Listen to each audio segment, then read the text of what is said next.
ધોરણ 7 ગુજરાતી પાઠ 5 તમે સાપથી ડરો છો કે? સાથે જોઈશું. પહેલું છે ક્વેશ્ચન વાતચીત. પહેલો પ્રશ્ન, સાપ વિશે તમે શું સાંભળ્યું છે? કહો. તો વિશ્વમાં સાપની સેંકડો પ્રજાતિ છે. સાપ વિવિધ રંગ અને કદના હોય છે. સાપ ઝેરી અને બિનઝેરી એમ બંને પ્રકારના હોય છે. ઝેરી સાપ કરડવાથી વ્યક્તિનું મૃત્યુ પણ થઈ શકે છે. સાપ ઈંડા મૂકે છે.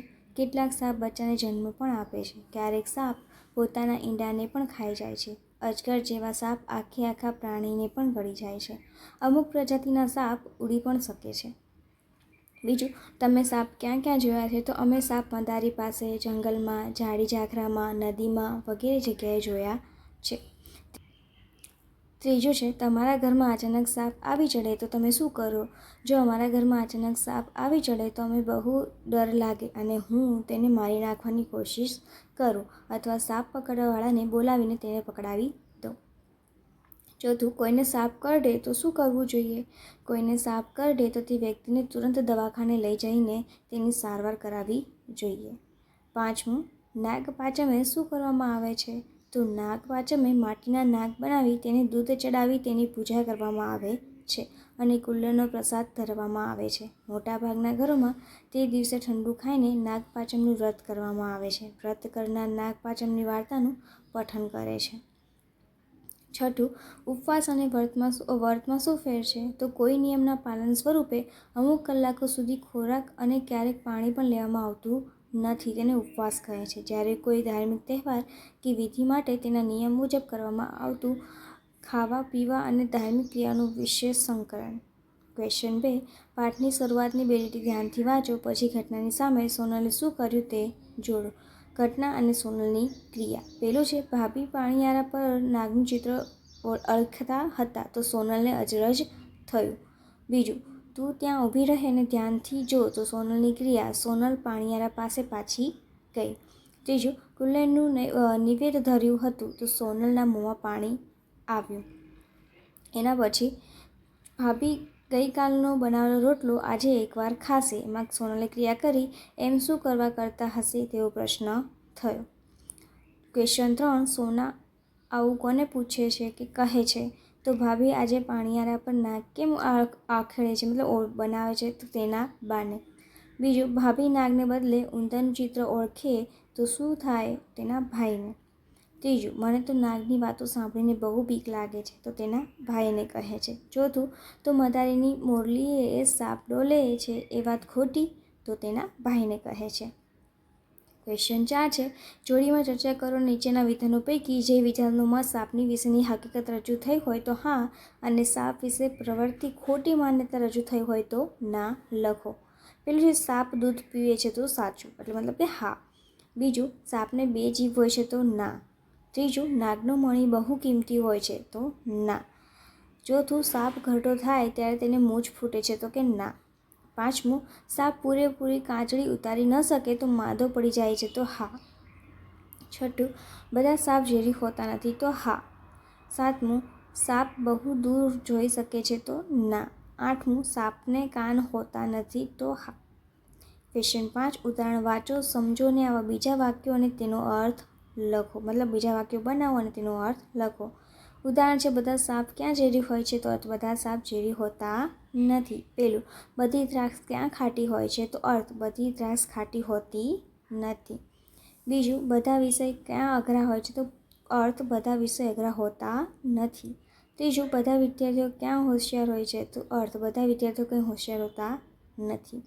ક્વેશ્ચન 6 છે, કૌંસમાં આપેલા શબ્દોમાંથી યોગ્ય શબ્દ પસંદ કરી શબ્દ સમૂહ માટેનો સાચો શબ્દ લખો.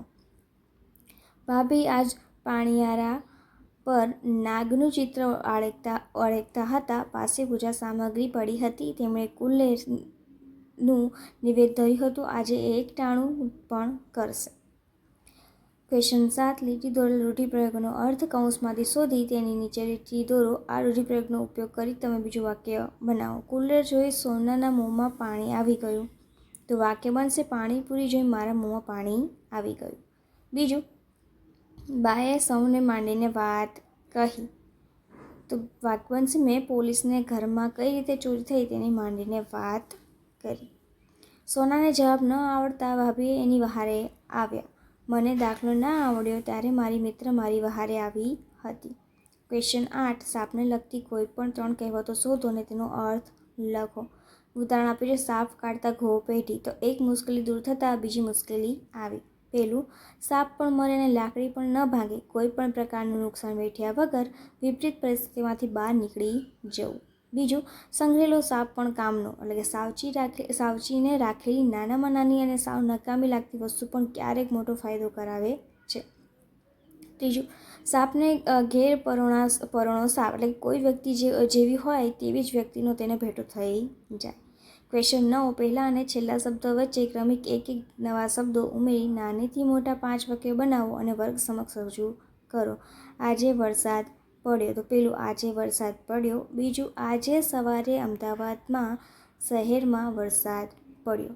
અમદાવાદ શહેરમાં વરસાદ પડ્યો. ત્રીજું, આજે સવારે અમદાવાદ શહેરમાં 4 કલાક વરસાદ પડ્યો. ચોથું, આજે સવારે અમદાવાદ શહેરમાં 4 કલાક વીજળીના ગડગડાટ સાથે વરસાદ પડ્યો.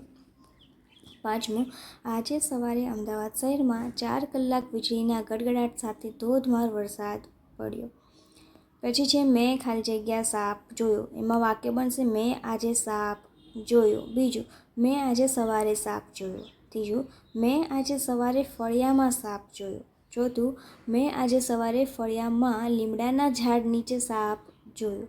પાંચમું, મેં આજે સવારે ફળિયામાં લીમડાના ઝાડ નીચે નોળિયા સાથે લડાઈ કરતો સાપ જોયો.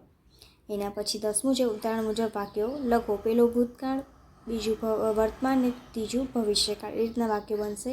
મેં સાપ જોયો હતો. હું સાપ જોઉં છું. અમે સાપ જોઈશું. અમે ગીરના પ્રવાસે ગયા હતા. હું ગીરના પ્રવાસે જાઉં છું. હું ગીરના પ્રવાસે જઈશ.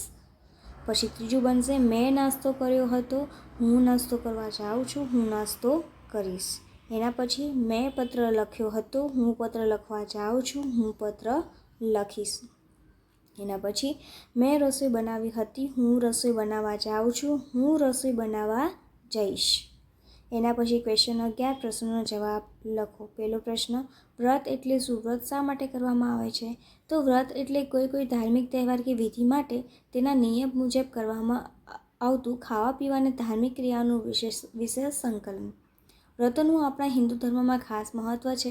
વ્રત કરવાથી આપણામાં સંયમમાં સંચાર થાય છે. તન અને મનને ઉર્જા અને તાજગી મળે છે. વ્રત કરવાથી મન પવિત્ર અને શરીર સ્વસ્થ થાય છે. બીજું છે સાપ માણસ જાતને સી રીતે ઉપયોગી બને છે? તો સાપ પોતાના ખોરાકમાં ઈયળો, જીવડા, નાના પ્રાણીઓ વગેરેનો ઉપયોગ કરે છે. આવા જીવજંતુ અને પ્રાણીઓ જ ખેતરના ઊભા પાકનો બગાડ કરે છે. સાપ આવા જંતુઓને ખાઈને ખેતરના પાકનો બચાવ કરે છે. સાપના ઝેરમાંથી રસી અને કેટલીક દવાઓ પણ બને છે. આમ માણસજાત માટે સાપ આ રીતે ઉપયોગી છે. ત્રીજું, નાગણના બધા બચ્ચા સાલથી જીવતા નહીં હોય. નાગણ એકસાથે સેંકડો ઈંડા મૂકે છે, પરંતુ એમાંથી બચ્ચા બહાર આવ્યા બાદ તેઓ તેની માથી અલગ થઈ જાય છે અને સ્વતંત્ર રહે છે અને બાલ્યાવસ્થામાં જ તેના દુશ્મનો તેનો શિકાર કરી નાખે છે. આમ નાગણના બધા બચ્ચા જીવતા રહેતા નથી. ચોથું, તમારા વિસ્તારમાં કોઈને સાપ કરડે તો શો ઉપાય કરવામાં આવે છે? અમારા વિસ્તારમાં કોઈને સાપ કરડે તો તેને સહેજ પણ મોડું કર્યા વગર નજીકના દવાખાને લઈ જવામાં આવે છે અને પ્રાથમિક સારવાર આપવામાં આવે છે. કેટલાક અભણ અને અંધશ્રદ્ધામાં માનતા લોકો સાપ કરડનાર વ્યક્તિને દવાખાને લઈ જવાને બદલે મદારી પાસે લઈ જાય છે, જે અત્યંત ખોટું છે. ક્વેશ્ચન 12 છે શિક્ષકની મદદથી તમારે કરવાનું છે અને આજ સાથે આપણું આ સ્વાધ્યાય અહીંયા પૂરું થાય છે.